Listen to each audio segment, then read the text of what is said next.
تفسیر ہوگی. تو اب ہم پڑھتے ہیں میرا جینا میرا مرنا للہ رب العالمین کے لیے. قل ان صلاتی و نسکی و محیای و مماتی للہ رب العالمین لا شریک لہ وبذالک امرت وانا اول المسلمین. آمین یا رب العالمین. وانا اول المسلمین. تو ہم اس کتاب میں کیا پڑھ رہے ہیں کہ میرا جینا بھی رب العالمین کے لیے ہو، کچھ ایسا کیا جائے، اور میرا مرنا بھی رب العالمین کے لیے ہو، کچھ ایسا کیا جائے. تو پہلے آپ نے بہت امپورٹنٹ ٹاپک پڑھا تھا وصیت کا. اگر اس کے بارے میں کچھ آپ پوچھنا چاہتے ہیں تو آپ پوچھ سکتے ہیں، پھر میں آگے چلتی ہوں. جلدی جلدی کسی نے کچھ پوچھنا ہے، کیونکہ وصیت بہت امپورٹنٹ چیز ہے اور اتنی ہی لوگ اس میں کنفیوز ہوتے ہیں. وراثت اور وصیت میں نے آپ کو بہت دفعہ بتایا الگ الگ چیزیں. Any question? جی وصیت کے بارے میں ریلیونٹ بالکل کوشچن، ورنہ میں پوچھ لیتی ہوں پھر. چلیں بتائیں ذرا آپ وصیت کیا ہوتی ہے. جی کون بتائے گا مجھے وصیت کی ڈیفینیشن؟ وصیت یہ ہوتی ہے کہ ہم اپنے مال میں سے 1/3 کا وصیت کر سکتے ہیں، لیکن وہ ٹھیک ہے اپنے اولاد یا اپنے بچوں وغیرہ کو نہیں کر سکتے. اس میں سب سے پہلے ہمارا جو قرضہ وغیرہ ہے ہم وہ اس کے لیے وصیت کر سکتے ہیں شاید. جی ٹھیک ہے. نہیں ہاں جی ایسے ہی ہے، کر سکتے ہیں. جی جی ٹھیک ہے. جی جی جی ہاں وصیت یعنی وصیت آپ کی زندگی میں کرنی ہوتی ہے. ہاں جی وصیت زندگی میں ہی کریں گے اور اس پر جی عمل درآمد ہمارے مرنے کے بعد ہوگا بعد میں اور مرنے کے بعد 1/3 ہوگا. پر ہوگا. جی اور بہتر ہے کہ 1/4 پہ کریں. ہاں مطلب مستحب یہ ہے کہ 1/4 پہ کریں، لیکن 1/3 پہ کی جا سکتی ہے. تو وصیت کی جو مین شرائط ہیں وہ پھر ریوائز کر لیں کہ ایک تو نبی کریم صلی اللہ علیہ وسلم نے فرمایا، حدیث ہے کہ جو وصیت کرنا چاہتے ہیں تو اس کے 2 راتیں بھی ایسی نہ گزریں الا یہ کہ وصیت لکھی ہوئی موجود ہو. تو قابل وصیت اگر چیز ہے تو اس کو لکھ کے رکھیں. آپ لوگوں کو میں نے کہا تھا پروفارما دیکھیں، تو دیکھ لیا آپ نے جو اس کے ساتھ اٹیچ ہے؟ جی جی ہاں جی دیکھا. یہ سب نے دیکھ لیا یا صرف 1-2 نہیں دیکھا ہے؟ دیکھ دیکھا اور لی. فل بھی کیا ہوا ہے. ٹھیک ہے. تو جی جس جی نے نہیں دیکھا وہ برائے کرم دیکھ لیں. اور وصیت کے درست ہونے کی شرائط میں ریوائز کر دیتے ہوں. تحریری ثبوت ہو اور اس کے اوپر 2 مسلمان سائن کریں، یا زبانی ہو تب بھی 2 مسلمان گواہ ہوں. 1/3 پہ ہوگی، اس سے زائد نہیں ہو سکتی. باقی ترکہ وارثوں میں آیات میراث کے مطابق تقسیم ہوگا. ٹھیک ہے. دوسرا پوائنٹ ہو گیا. تیسرا پوائنٹ ہے وارث کے حق میں وصیت نہیں ہو سکتی. جو وارث آپ کے ہیں ان کے حق میں وصیت نہیں ہو سکتی. وصیت کی ٹائپس بھی آپ نے پڑھی تھی، وہ آپ کو پتا ہونا چاہیے. مال کی بھی ہو سکتی ہے، پھر تزکیے کی بھی ہو سکتی ہے، اور جو چیزیں آپ کے پاس بطور امانت ہو ان کی بھی ہو سکتی ہے، قرض وغیرہ کی بھی ہو سکتی ہے. اور اپنے بارے میں بھی آپ تزکیے کی اور اچھی وصیتیں اپنی جو ہے کفن دفن کے بارے میں بھی کر سکتے ہیں. اپنے خاندان والوں کو اچھی وصیتیں کر سکتے ہیں، نماز روزے کی، اللہ کے احکامات پہ چلنے کی. تو بہت ساری باتیں آپ نے پڑھی تھی. آگے جو ٹاپک ہے وہ ہے روانگی کی یاد دہانی. یعنی اب اس کتاب کا وہ پورشن شروع ہو رہا ہے جس میں مرنا رب العالمین کے لیے ہم نے کرنا ہے. ٹھیک ہے. کیا پورشن شروع ہو رہا ہے؟ مرنا رب العالمین کے لیے. تو روانگی کی یاد دہانی کیوں ضروری ہے؟ ہاں کیونکہ ہم تو کہتے ہیں کہ اچھا کیا ہے ڈپریسو باتیں کرتی ہوں. یہاں دیکھیں روانگی کی یاد دہانی کیوں ضروری ہے، یہی سب تو آپ یہاں پر پڑھیں گے. موت ایک اٹل حقیقت ہے نا. آپ کے پاس پین اور کاغذ ہونا چاہیے، یہ میں آپ کو ہر دفعہ بتاتی ہوں کیونکہ اس میں بہت ساری چیزیں ہیں، میں آپ کو الگ سے بتاتی ہوں. بہرحال موت کی روانگی کی یاد دہانی کیوں ضروری ہے؟ کیونکہ موت تو ایک اٹل حقیقت ہے جس سے کوئی بھی فرار حاصل نہیں کر سکتا. ٹھیک ہے. کوئی ہے کسی کو مفر ہے کہ اس کو موت نہیں آئے گی؟ تو اگر ہم اس سے آنکھیں بند کر کے رہیں گے تو وہ کس طرح کی بات ہوگی؟ جیسے اونٹ کو کے اوپر جب کوئی مشکل مصیبت دیکھتا ہے نا صحرا میں، شتر مرغ بلکہ، تو وہ کیا کرتا ہے کہ ریت میں صرف اپنا جو سر ہے وہ چھپا دیتا ہے، تو وہ سمجھتا ہے کہ میں بچ گیا. تو وہی والی بات ہے، اگر انسان موت کو یاد نہ کرے، تیاری نہ کرے، تو پھر یہی والی بات ہے کہ ہم جان بوجھ کے اگنور کر رہے ہیں. تو بہرحال قرآن کی آیت لکھی ہے جو بہت ہی زبردست آیت ہے اور بہت ہی میری فیورٹ آیت ہے. سورہ الانشقاق کی آیت نمبر 6 ہے. اللہ تعالیٰ فرماتے ہیں یا ایھا الانسان، اے انسان، انک بے شک تو قادح الی ربک، تو محنت کرنے والا ہے، الی ربک قدحن بہت سخت محنت، فملاقیہ پھر اس سے ملنے والا ہے. کیا مطلب ہے؟ اے انسان تو محنت کر کر کے اپنے رب کی طرف جا رہا ہے، سخت محنت کر کے، پھر اس سے ملنے والا ہے. اب دیکھیں یہ کتنی حقیقت پر مبنی آیت ہے. ہم میں سے محنت تو ہر کوئی کر رہا ہے، چاہے دنیا کے لیے کر رہا ہے یا آخرت کے لیے کر رہا ہے، لیکن جا کدھر رہا ہے؟ ہاں؟ ہر گزرتا دن اس کو کدھر لے کے جا رہا ہے؟ الی ربک فملاقی، پھر اس سے ملاقات ہے. اب چاہے آپ جس چیز کے لیے محنت کر رہے ہیں، سمجھ رہے ہیں بات، دنیا کے لیے کر رہے ہیں، آخرت کے لیے کر رہے ہیں، لیکن یہ محنت مشقت کر کے ہر کوئی ہم میں سے جا کدھر رہا ہے؟ ہر گزرتا لمحہ اس کو کدھر لے کے جا رہا ہے؟ الی ربک وملاقی، پھر اس سے ملنے والا ہے وہ. تو کیسے موت کو انسان بھول کے رہ سکتا ہے؟ رہ سکتا ہے. زندگی پلک جھپکتے گزر جاتی ہے.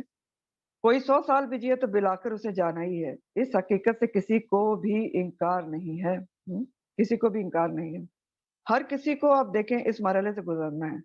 اور جیسے میں نے کہا، دیکھا جائے تو جیسے پہلی آیت آپ نے پڑھی اتنی ریالٹی پر مبنی ہے کہ ہر گزرتا لمحہ ہم چاہے کسی لیے بھی محنت کر رہے ہیں، ہمیں لے کر کدھر جا رہے ہیں؟ فملاقی، اللہ کی طرف لے کے جا رہے ہیں. اور ہمارے اچھے اعمال صرف وہاں پر ہمارے کام آنے والے ہیں. اور ایک حسن اتفاق ہے کہ آپ کی جو آیت آپ نے پچھلی دفعہ پڑھی ہے قرآن میں کہ اللہ تعالیٰ نے کہا کہ تم اکیلے اکیلے میری طرف آ گئے اور سب کچھ چھوڑ آئے ہو، وہ اس سے یہاں پر بالکل مطابقت رکھ رہی ہے کہ انسان جب اللہ سے ملاقات کے لیے جائے گا، جس کے لیے وہ چلا ہی جا رہا ہے، ہر گزرتا دن لے کر جا رہا ہے، اس کے ساتھ صرف اچھے اعمال جائیں گے. وہ میں نے حدیث آپ کو بتائی تھی نا کہ 3 چیزیں مردے کے ساتھ جاتی ہیں قبرستان، 2 تو واپس آ جاتی ہیں، ایک ہی رہ جاتی ہے. اولاد جاتی ہے، مال جاتا ہے، اور اعمال جاتے ہیں. اعمال اس کے ساتھ رہتے ہیں. اعمال ہی کی طرف کم سے کم توجہ ہوتی ہے انسان کی. تو بہرحال اللہ تعالیٰ کا ارشاد ہے کلام پاک میں، سورہ الجمعہ کی آیت لکھی ہے، قل ان الموت الذی تفرون منہ فانہ ملاقیکم ثم تردون الی عالم الغیب والشہادہ فینبئکم بما کنتم تعملون. آپ کہہ دیجئے بس موت جس سے تم بھاگتے پھرتے ہو، بھاگتے ہی پھرتے ہیں نا، تو وہ تمہیں پہنچ کر رہے گی، اور پھر تم عالم الغیب و شہادہ کے سامنے پیش کر دیے جاؤ گے، اور وہ تمہارے کیے ہوئے تمام کام تمہیں بتلا دے گا. تم جو بھی تم نے کیا ہے تمہیں بتا دے گا. پھر ایک اور آیت لکھی ہوئی ہے، وَلَن يُؤَخِّرَ اللَّهُ نَفْسًا إِذَا جَاءَ أَجَلُهَا وَاللَّهُ خَبِيرٌ بِمَا تَعْمَلُونَ. اور جب کسی کا مقررہ وقت آ جاتا ہے تو پھر اسے اللہ تعالیٰ ہرگز مہلت نہیں دیتا، اور جو کچھ تم کرتے ہو اسے اللہ تعالیٰ بخوبی جانتا ہے. اور پھر آخر وہ دن آ پہنچتا ہے جس کو آنا ہی تھا. وہ جات سکرت الموت موتی بالحق، یہ بھی سورہ قاف کی آیت ہے. وہ جات سکرت الموت بالحق ذالک ما کنت منہ تحید، اور آ پہنچی موت کی سختی حق کے ساتھ، اور یہی ہے وہ جس سے تو بھاگتا پھرتا تھا. بھاگتا پھرتا ہے نا انسان. کتنی حقیقت پر مبنی یہ بھی آیت ہے. بات سوچے نا، اگر موت کی بات کرو تو لوگ کہتے ہیں آپ تو ڈپریسو باتیں کرتی ہیں، پسند ہی نہیں کرتے ہم موت کے اوپر بات کرنا. اچھا تم تو چاہتی ہو میں مر جاؤں، اس لیے تم مجھے وصیت کے بارے میں بتا رہے ہو، تم سمجھتی ہو میں مرنے والی ہوں. ایسی باتیں ہوتی نہیں ہوتی ہیں؟ ہوتی. ہاں تو یہ فراری تو ہوتا ہے. آپ سوچیں جب ہم بات ہی کرنا پسند نہیں کریں گے تو ہم تیاری کیا کریں گے؟ جب ہم بات ہی نہیں کر رہے تو ہمیں کہاں سے یاد آئے گی اور ہم کیسے تیاری کریں گے؟ ٹھیک. تو اللہ تعالیٰ یہی فرما رہے ہیں کہ یہ وہی چیز ہے جب آ جاتی ہے تب ذالک ما کنت ما تحید، جس سے تم بھاگتے پھرتے تھے. پھر وہی آیت لکھی سورہ السجدہ کی، بڑی اچھی آیت لکھی ہے، قل یتوفاکم ملک الموت الذی وکل بکم ثم الی ربکم ترجعون. پھر بتا دیجئے کہ موت کا فرشتہ جو تم پر مقرر کیا گیا ہے تمہاری جانیں قبض کر لیتا ہے، پھر تم اپنے پروردگار کی طرف لوٹائے جاؤ گے. اٹل حقیقت ہے نا. یہ تو کچھ آیتیں انہوں نے بتائی ہیں. یعنی موت کا فرشتہ جو اس کام کے لیے اپوائنٹڈ ہے وہ ضرور اپنا کام کرے گا. اور اس سلسلے میں تو ابھی آپ نے سورہ الانعام کی آیت پڑھی ہے نا، وہی لکھی ہوئی ہے، حتی اذا جاء احدکم الموت توفته رسلنا وهم لا يفرطون. جب تم میں سے کسی کو موت آ پہنچتی ہے تو اس کی روح ہمارے بھیجے ہوئے فرشتے قبض کر لیتے ہیں، اور وہ کوئی کمی کوتاہی نہیں کرتے. تو یہ سب کچھ تو ہونا ہی ہے. تو اس سے بجائے اس کے کہ اس کی تیاری کی جائے، کیا اس سے فرار حاصل کرنا چاہیے. پھر سورہ قیامہ کی آیت لکھی ہوئی ہے کہ کلا اذا بلغت التراقی وقیل من راق وظن انہ الفراق والتفت الساق بالساق الی ربک یومئذ المساق. ہرگز نہیں. جب روح ہنسلی تک پہنچے گی یعنی جو کالر بون ہوتی ہے وہاں تک پہنچ جائے گی اور کہا جائے گا ہے کوئی دم درود کرنے والا, جھاڑ کرنے والا. یعنی جب انسان کا بالکل ہی ڈاکٹر جواب دے دیتے ہیں اور لوگ سمجھتے ہیں کہ اب مرنے والا ہے تو پھر کیا کہا جاتا ہے, اچھا کوئی جھاڑ پھونک ہی کرا لو. تو وہی بات کہی جا رہی ہے کہ پھر کیا کیا جاتا ہے, آخری ٹائم آ جاتا ہے اور لوگ کہتے ہیں کوئی ہے جھاڑ پھونک کرنے والا, اور وہ سمجھ گیا. یعنی جس کی موت آئی ہوتی ہے اس کو سمجھ آ رہی ہوتی کہ یہ وقت ہے جدائی کا اور پنڈلی سے پنڈلی جڑ جائے گی. تو اپنے رب کی طرف اس دن روانگی ہوگی. پنڈلی سے پنڈلی جڑ جائے گی, یہ سکرات الموت کو ہی کنائے میں ایکسپلین کیا گیا ہے, کیونکہ جب انسان تکلیف میں ہوتا ہے تو پیر کے اوپر پیر چڑھا لیتا ہے. تو بہرحال یہ اس میں یہ حقیقت بتائی گئی ہے کہ جب روح وقت آ جائے گا تو پھر کوئی بھی بڑے سے بڑا ڈاکٹر, کوئی جھاڑ پھونک, کوئی عزیز رشتہ دار پھر روانگی کو روک نہیں سکتا. کل نفس ذائقۃ الموت, ہر نفس کو موت کا ذائقہ چکھنا ہے. تو ہر نفس کو موت کا ذائقہ چکھنا, فرق کیا ہے پھر؟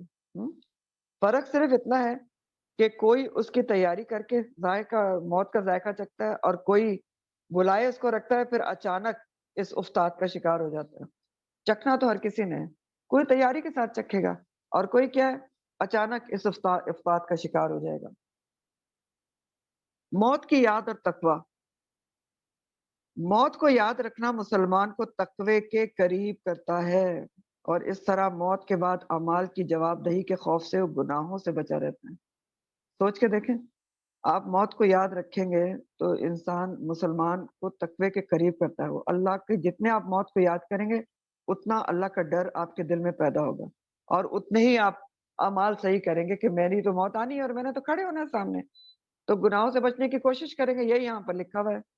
اسی لیے رسول اللہ صلی اللہ علیہ وسلم نے فرمایا لذتوں کو مٹانے والی چیز موت کو کثرت سے یاد کیا کرو. نبی فرما رہے ہیں صلی اللہ علیہ وسلم کثرت سے یاد کرو, اور ہم تو کبھی بھی یاد نہیں کرتے. کہتے ہیں کیوں ایسی باتیں کرتی ہیں, موت کا ذکر نہ کرو, دل گھبراتا ہے.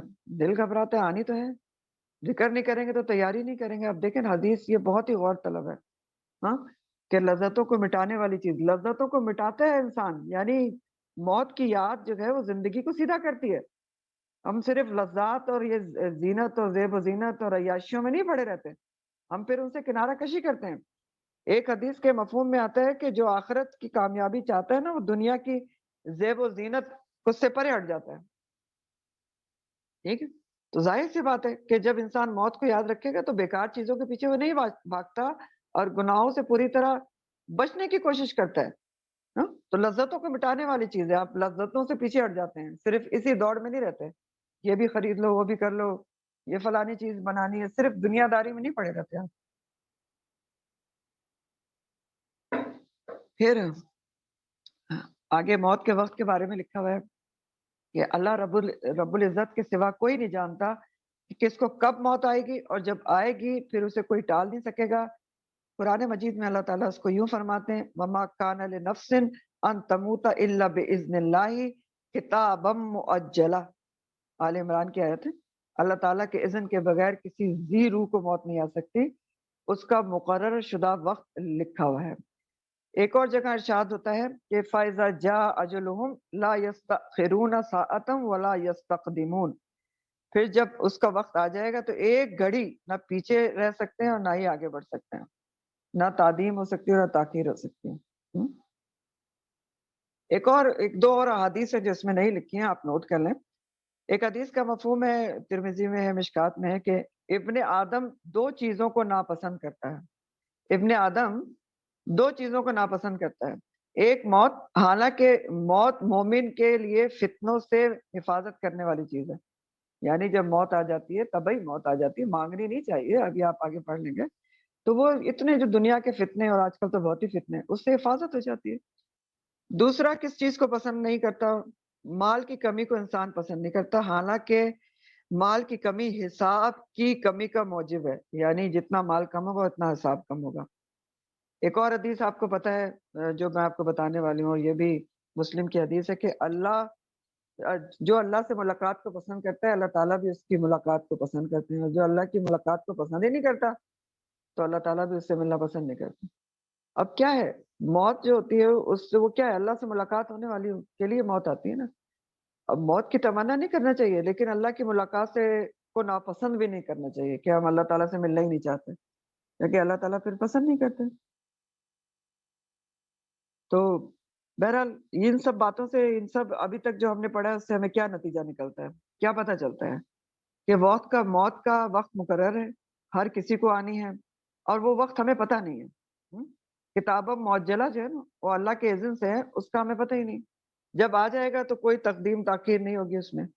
تو اب کیا پتہ چلا اس سے ہمیں، ہمارا سبق کیا ہے، اس سے لیسن کیا ہے کہ وقت محدود ہے ہمارے پاس اور بہت قیمتی بھی ہے، کیونکہ ہمیں معلوم ہی نہیں ہے، ہم میں سے مجھے آپ کو کس کو معلوم ہے کہ اس کا وقت موت کا کب مقرر کیا گیا ہے۔ تو کیا وقت ہمارے پاس بہت کھلا ہے؟ کیونکہ ہم عموماً کیا بات کی جاتی ہے، بوڑھوں کو کہا جاتا ہے کہ بس اب تو آپ اللہ اللہ کریں، کیوں جوان کیوں نہیں اللہ اللہ کریں؟ کیا وہ لکھوا کے لائیں؟ ان کو پتہ ہے، گارنٹی ہے ان کے پاس کہ وہ جو ہے بوڑھے ہوں گے؟ تو یہ ساری کیا باتیں ہوتی ہیں، بے عقلی کی باتیں ہوتی ہیں۔ وقت محدود ہے اور بہت قیمتی ہے اور اس کو ضائع نہیں کیا جا سکتا۔ اور دوسری اہم ترین بات یہ ہے کہ جس طرح ہر چیز کی تیاری کی جاتی ہے نا، اس طرح اللہ سے ملاقات کی تو بہت زیادہ تیاری کرنا چاہیے، لیکن دکھ اور افسوس کے ساتھ ہم ہر چیز کی تیاری کرتے ہیں، عید کی تیاری ہے، شادی کی تیاری ہے، فلاں جگہ جانا ہے اس کی تیاری ہے، کوئی ڈنر ہے اس کی تیاری ہے 6 دن پہلے سے، یہ لانا ہے وہ لانا ہے، کراکری کم ہے، یوں کرنا ہے، گھر کو سجانا ہے، مطلب آپ جس چیز کو دیکھیں اس کی تیاری ہے، ہر چیز کی تیاری کرتے ہیں، جس کی تیاری کرنی ہے اسی طرف دھیان نہیں ہوتا۔ سوچ کے دیکھیں، آپ ہر چیز کی ہم تیاری کر رہے ہوتے ہیں، ہر چیز کی جتنی میں نے آپ کو گنائی، اس کے علاوہ بھی بہت چیزیں ہیں۔ شادی کی تیاری ہے جی، 1 سال سے تیاری ہے، تیاری دن رات تیاری، بھاگ رہے ہیں دوڑ رہے ہیں، نمازیں قضا ہو رہی ہیں، یہ تیاری ہو رہی ہے۔ عید کی تیاری، بے شک روزے نہ رکھ رہے ہیں، عید کی تیاری بہت ضروری ہے، ٹھیک ہے نا، وہ فلانی کا جوڑا منگانا ہے 15,000 20,000 کا، جو لون کا جوڑا ہے، تیاری ہے، ٹھیک ہے نا، باہر 2-4 دن کے لیے کہیں جانا ہے، تیاری ہے، پیکنگ کرنی ہے، ساتھ جو لے کر جانا ہے اس کی پیکنگ کرنی ہے، جو ہمیں وہاں ساتھ لے کے جانا ہے اس کی پیکنگ ہے ہی نہیں، اس کی پیکنگ ہے ہی نہیں کہ کہاں پیکنگ کرنی ہے۔ تو عقل مند کون ہوتا ہے؟ ہاں؟ عقل مند وہ ہوتا ہے جو اس کی تیاری کرے۔ عقل مندوں کی نشانی آپ سورہ آل عمران میں پڑھ چکے ہیں نا، کون ہوتے ہیں اولی الالباب؟ الذین یذکرون اللہ قیاما وقعودا وعلی جنوبہم ویتفکرون فی خلق السماوات والارض ربنا ما خلقت ھذا باطلا۔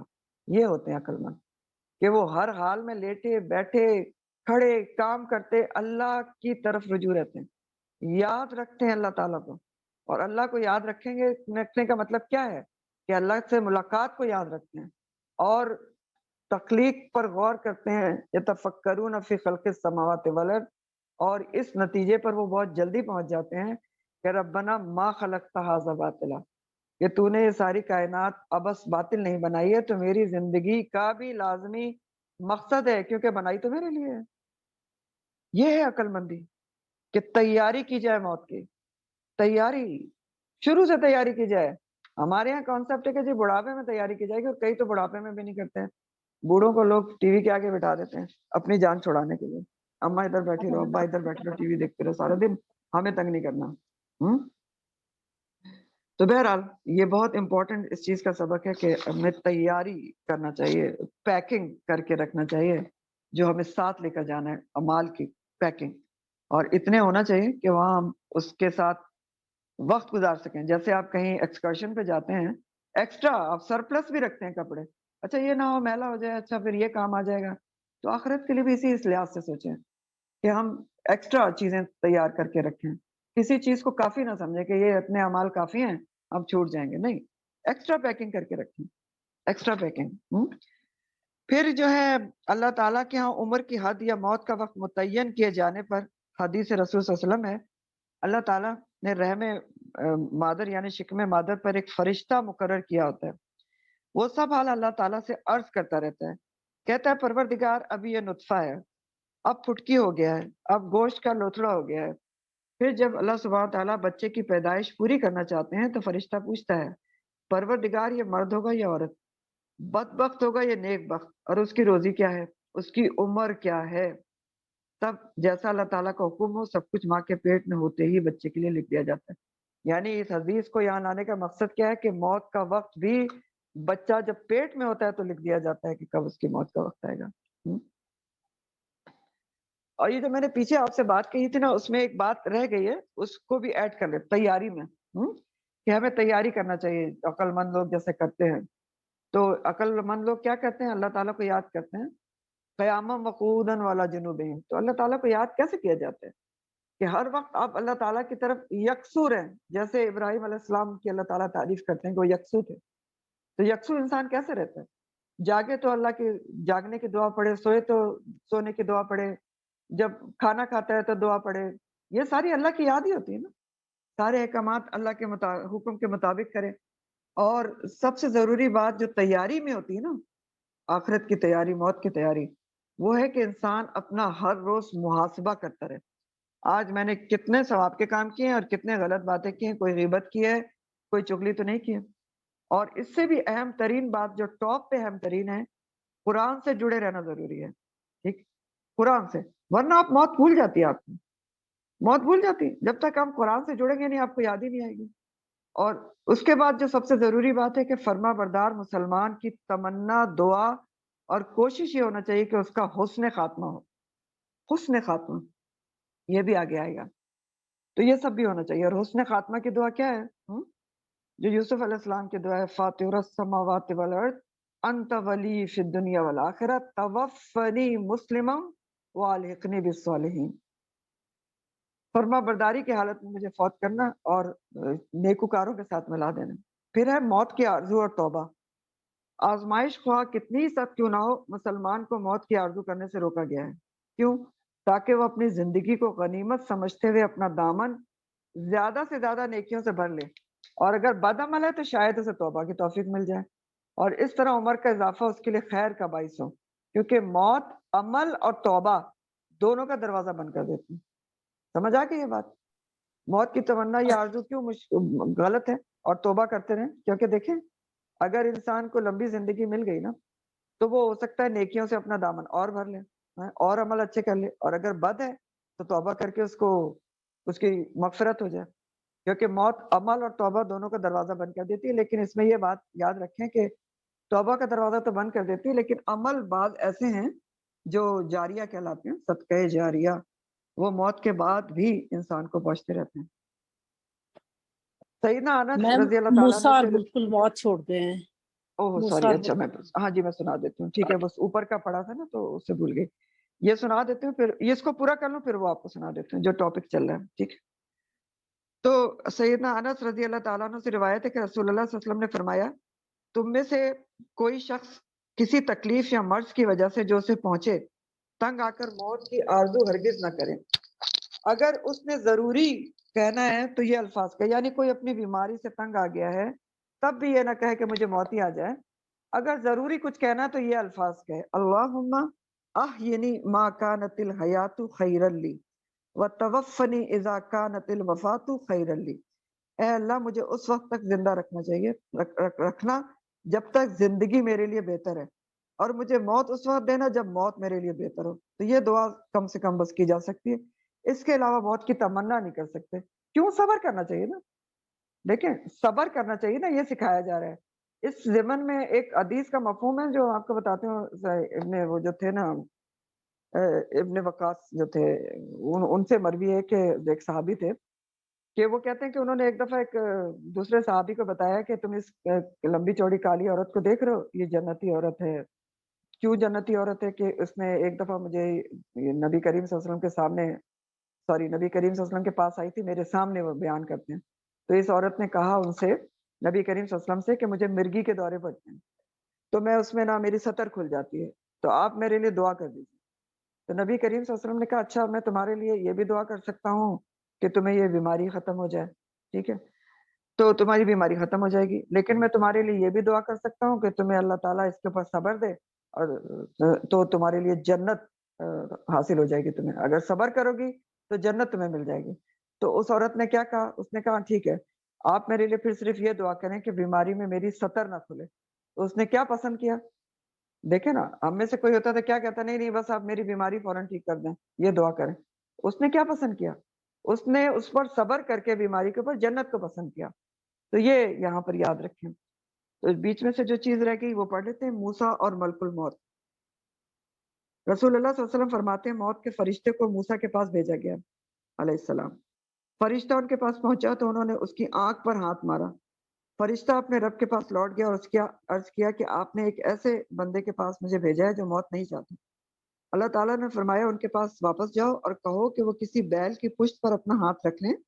ان کے ہاتھ کے نیچے جتنے بال آئیں گے ان میں ہر بال کے بدلے ان کی عمر میں 1 سال کا اضافہ کر دیا جائے گا. موسیٰ نے یہ پیغام سن کر عرض کی علیہ السلام اے میرے رب پھر اس کے بعد کیا ہوگا؟ فرمایا پھر موت ہوگی. تو موسیٰ نے عرض کیا کہ جب موت ہی آنی ہے تب ابھی اسی وقت. تو بات تو یہی ہے کہ ہم کہتے ہیں نا عمر آپ کو اللہ عمر دے تو کتنی عمر دے اللہ تعالیٰ؟ موت تو پھر بھی آنی ہے. تو موت کی تیاری ضرور کرنا چاہیے. پھر اللہ تعالیٰ سے درخواست کی کہ موسیٰ علیہ السلام نے کہ انہیں ارض مقدسہ یعنی بیت المقدس یروشلم سے اتنا قریب کر دیں جتنی دور سے ڈھیلا پھینکا جا سکے. پھر نبی کریم صلی اللہ علیہ وسلم نے فرمایا کہ اگر میں وہاں ہوتا تو یعنی اگر میں بیت المقدس میں ہوتا تو کثیب احمر کے نچلے حصے کے کنارے ان کی قبر تمہیں دکھاتا. کن کی قبر؟ موسیٰ علیہ السلام کی دکھاتا جو یروشلم کے آؤٹ اسکرٹس میں ہے. بخاری کی حدیث ہے. اس سلانی کے مطابق فرشتہ آدمی کی صورت میں آیا تھا جبکہ موسیٰ علیہ السلام کی عمر 120 برس ہو چکی تھی. نیز موسیٰ علیہ السلام نے یہ سمجھے تھے کہ یہ آدمی بلا اجازت کوئی نقصان پہنچانے کے لیے آ گیا ہے تو اس لیے انہوں نے آگ پر مارا. اور مسلم اور نسائی میں بھی اسی مفہوم کی روایتیں منقول ہیں. چلیں آگے آ جائیں. موت کی آگہی اور پیشن گوئی. یعنی موت سے انسان آگاہ ہو جاتا ہے یا نہیں ہو جاتا جس کی موت آئی بھی ہوتی ہے. سیدنا عائشہ رضی اللہ تعالیٰ عنہ سے روایت ہے کہ نبی کریم صلی اللہ علیہ وسلم نے مرض الموت میں اپنی بیٹی سیدنا فاطمہ رضی اللہ تعالیٰ عنہا کو بلایا. بیماری کی کمزوری کی وجہ سے آہستہ سے پہلے کچھ کہا تو وہ رونے لگی. پھر ان کو قریب بلا کر دوبارہ کچھ کہا تو وہ ہنس دی. تو سیدنا عائشہ رضی اللہ تعالیٰ عنہ بیان کرتی ہیں کہ رسول اللہ صلی اللہ علیہ وسلم کی وفات کے بعد ایک مرتبہ میں نے سیدنا فاطمہ رضی اللہ تعالیٰ عنہ سے دریافت کیا کہ کیا بات تھی جس پر پہلے آپ رو دیں پھر خوش ہو گئیں. انہوں نے بتایا پہلے نبی کریم صلی اللہ علیہ وسلم نے فرمایا تھا کہ میں اس بیماری سے بچنے والا نہیں تو وہ میں رو پڑی. پھر چپکے سے مجھ کو یہ فرمایا کہ میرے اہل بیت میں سے سب سے پہلے آپ میرے پاس آؤ گی تو اس وقت میں ہنسنے لگی. بخاری. موت کا مقام. کس کو کس مقام پر موت پائے گی اللہ تعالیٰ اس بارے میں ارشاد فرماتے ہیں وما تدری نفس بأی ارض تموت ان اللہ علیم خبیر. سورہ لقمان کی آیت ہے. کوئی نفس ایسا نہیں کہ وہ جانتا ہو کہ کس سرزمین پہ اسے موت آئے گی. بے شک اللہ تعالیٰ ہی جاننے والا باخبر ہے. تو جہاں موت آ جائے گی وہاں سے بچنا محال ہے. قرآن مجید میں ایک اور جگہ ارشاد ہے سورہ نساء کی آیت ہے آپ پڑھ چکے ہیں اینما تکونوا یدرککم الموت ولو کنتم فی بروج مشیدہ. تم جہاں کہیں بھی ہوگے موت تمہیں آ پکڑے گی اگرچہ تم مضبوط قلعوں میں ہو. رسول اللہ صلی اللہ علیہ وسلم نے فرمایا جب اللہ تعالیٰ کسی بندے کو کسی خاص مقام پر فوت کرنے کا فیصلہ فرماتے ہیں تو اس کے لیے وہاں کوئی ضرورت پیدا کر دیتے ہیں. یعنی اس کے وہم و گمان میں بھی نہیں ہوتا کہ مجھے اس جگہ جانا ہے لیکن اس کی موت وہاں لکھی ہوتی ہے تو کوئی کام وہاں نکل آتا ہے اور وہاں چلا جاتا ہے. پردیس میں وفات. سیدنا عبداللہ بن عمر رضی اللہ تعالیٰ عنہ سے روایت ہے کہ ایک شخص مدینہ میں فوت ہوا جو مدینہ ہی کی پیدائش تھا. نبی کریم صلی اللہ علیہ وسلم نے اس پر نماز پڑھی پھر فرمایا اچھا ہوتا جو وہ دوسرے ملک میں مرتا. ایک شخص نے عرض کیا کیوں رسول اللہ صلی اللہ علیہ وسلم؟ آپ نے فرمایا جب کوئی آدمی, یہ غور طلب بات ہے غور سے سنیں, آپ نے فرمایا جب آدمی اپنی پیدائش کے مقام کے سوا دوسرے ملک میں مرے تو اس پیدائش کے مقام سے لے کر موت کے مقام تک اس کو جنت میں مزید جگہ دی جائے گی. تو بہت بڑی انفارمیشن ہے, آپ دیکھیں اس کو. ہاں کہ اگر کوئی دوسرے ملک میں مرتا ہے تو لوگ تو بڑا افسوس کرتے ہیں وہاں جا کے اس کو موت آ گئی, اور حدیث کیا کہہ رہی ہے آپ کی. پھر بامرکت مقام پر موت اور دفن کی آرزو. یعنی کیا کسی اچھے مقام پر موت آنے اور دفن کرنے کی آرزو یا دعا کی جا سکتی ہے؟ جی کی جا سکتی ہے. ایسی آرزو رکھنا کہ کسی بابرکت سرزمین یا مقدس مقام مثلا بیت المقدس کے قریب یا حرمین شریفین خانہ کعبہ مکہ یا ریاض الجنہ مدینہ میں موت آئے, یا انسان جنت البقیع اور جنت المعلا, جنت البقیع مدینہ میں ہے قبرستان اور جنت المعلا مکہ میں ہے قبرستان, اس میں سے کہیں دفن ہو تو یہ درست ہے، بہاوال بخاری. ٹھیک، ایسی آرزو رکھی جا سکتی ہے کہ ہم یہ دعا کریں یا آرزو رکھیں کہ یا اللہ مکہ یا مدینہ میں موت ہے اور وہیں ہم دفن ہوں. کیوں؟ کیونکہ حضرت عمر سے جو دعا مروی ہے کہ وہ کیا ہے، اللہم ارزقنی شہادتن فی سبیلک واجعل موتی فی بلد رسولک. اے اللہ مجھے شہادت عطا کرنا اپنے راستے کی، فی سبیل اللہ، اور میری موت بنانا کہاں؟ رسول کے شہر میں صلی اللہ علیہ وسلم. قیامت کی تیاری، یہ حدیث لکھی ہوئی یہاں متفق علیہ کی. سیدنا انس رضی اللہ تعالیٰ عنہ سے روایت ہے کہ ایک عرابی دیہاتی نے رسول اللہ صلی اللہ علیہ وسلم سے پوچھا قیامت کب ہوگی. رسول اللہ صلی اللہ علیہ وسلم نے فرمایا تم نے اس کے لیے تیاری کیا کر رکھی ہے؟ وہ پوچھ رہا ہے قیامت کب آئے گی. ہاں ہم بھی ایسی باتیں کرتے ہیں نا کہ کب آئے گی، نشانیاں پوری ہو گئی نہیں ہو گئی. نبی کریم صلی اللہ علیہ وسلم نے کہا کہ اس کو تو چھوڑو، تم جو پوچھ رہے ہو کہ قیامت کب آئے گی، تم نے تیاری کیا کر رکھی ہے؟ وہی تیاری کی بات ہے. تو عرابی نے کہا اللہ اور اس کے رسول صلی اللہ علیہ وسلم سے محبت کرتا ہوں، ان کے دیے ہوئے احکامات کی اطاعت اور فرما برداری کرتا ہوں. تو آپ صلی اللہ علیہ وسلم نے فرمایا پھر تم انہی کے ساتھ ہوگے جس سے تم محبت رکھتے ہو. ٹھیک ہو کیا؟ تو یہاں تک یہ آپ کا ٹاپک تھا جو اگین بہت امپورٹنٹ تھا. آخر دعوانا الحمدللہ رب العالمین. سبحانک اللہم وبحمدک نشہد ان لا الہ الا انت نستغفرک ونتوب الیک. سبحان ربک رب العزۃ عما یصفون وسلام علی المرسلین الحمدللہ رب العالمین. ربنا تقبل منا انک انت السمیع العلیم وتب علینا انک انت التواب الرحیم. آمین یا رب العالمین. السلام علیکم ورحمۃ اللہ وبرکاتہ. ایک درخواست میری پرسنل تھی آپ سے کہ آپ لوگ دعا کریں. کچھ اللہ تعالیٰ کے کام کا یہ پروجیکٹ میرے پاس چل رہا ہے جو کافی محنت طلب ہے اس صحت کے ساتھ. تو اللہ تعالیٰ مجھے اس کو کمپلیٹ کرنے کی توفیق، ہمت اور صحت اور مہلت دے انشاءاللہ تعالیٰ. السلام علیکم ورحمۃ اللہ وبرکاتہ.